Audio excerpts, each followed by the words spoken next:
One of the things I think people misunderstand is there's an aspect of, you know, belief whether we're going to get hyperinflation or deflation. And while in the minority, I'm in the deflation camp for numerous reasons. And it's not a biased or anything which there's disagreement. It's just what are the precursors for hyperinflation and what are the precursors for deflation? And we clearly have the precursors for deflation. And that is the most important things that made notes here, which we have in the model, right? There's an excess of private credit. The excess of private credits have hit record levels.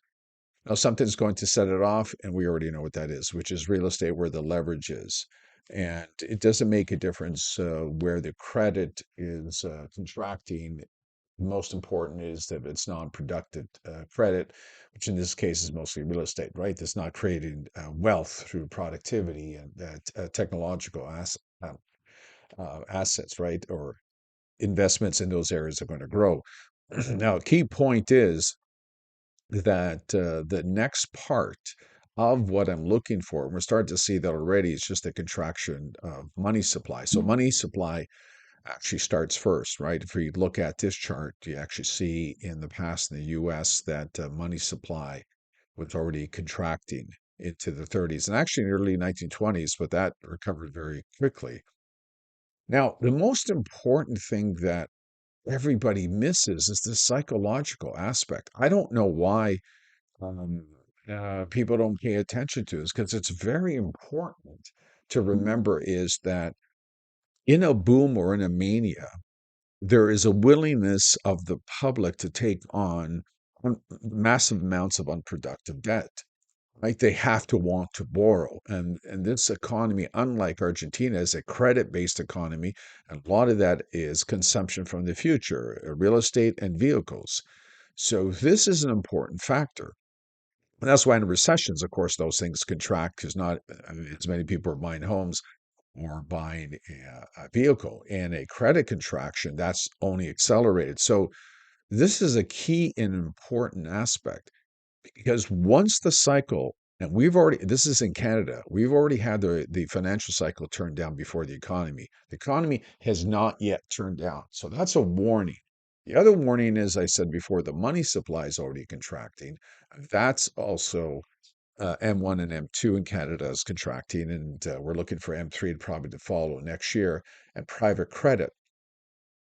Well, once the contraction comes, you can't underestimate. The central banks are powerless because they're not providing the lending. They can help bail out the banks. But if the banks don't want to lend for fear of insolvency and the public doesn't want to borrow, there's your scenario for debt deflation. And this is what everybody misses. Maybe a lot of people are under 50 have never experienced a credit contraction, but we had one even in Canada in the early 90s. And I went through that period where everybody was interested in buying real estate and leveraging. And in the early 90s, by the way, that was much smaller than the current one. This one is much, much, much larger, and it will impact all the Canadian banks. But once that started, the lending fell, but then the public and the speculators, a lot of them were wiped out. And we know Olympia, York, because it was global at the time, and so will this one be. And that psychology kicks in, and nobody wants to speculate. They're actually unloading assets that are falling in price. So a psychological aspect, and that's why it's important you study socioeconomics. Socioeconomics address what most mainstream economists miss. That's the advantage of working in the investment business for 23 years. You really, and even wealthy people, you really get to learn how they think. And they're just as irrational as the next person because we're human beings. So always remember, don't think they can print. You need a borrower. You need the public. If the public sees asset prices are falling, why would they borrow?